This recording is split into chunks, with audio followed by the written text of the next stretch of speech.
हामी चाहिँ आज चाहिँ तल घुम्यौँ। पर्सि चाहिँ यो डाँडाको यो हो यो भएको ठाउँमा जान्छौँ रे पर्सि चाहिँ। यति बेला पनि हाइकिङ हो। यो चाहिँ उकालो छ, त्यतिखेर चाहिँ उता अर्को बाटो साइडबाट जाने हो। अनि लगभग 1 घन्टा लाग्छ अरे हामीलाई चाहिँ त्यो माथि डाँडामा पुग्न उतापट्टिबाट चाहिँ। आज चाहिँ हामी तल मुनि छौँ।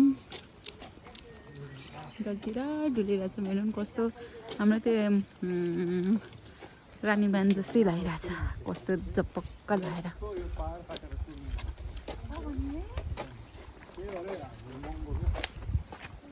यो चाहिँ म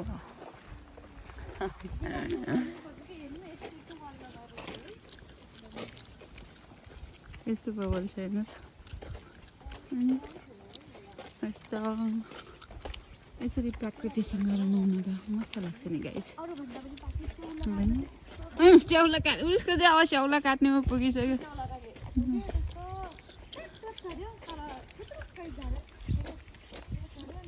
सानो बाँस हो र यो बाँस सानोवाला बाँस चाहिँ। चराको आवाज सुन्नुभयो? कुयो कुयो रे।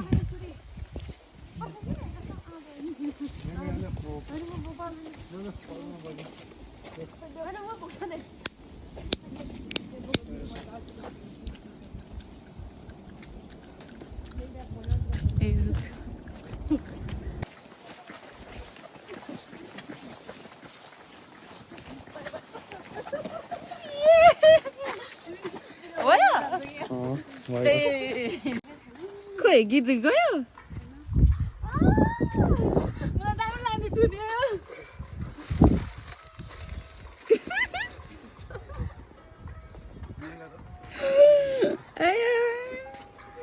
यस्तो मान्छे त कस्तो हो?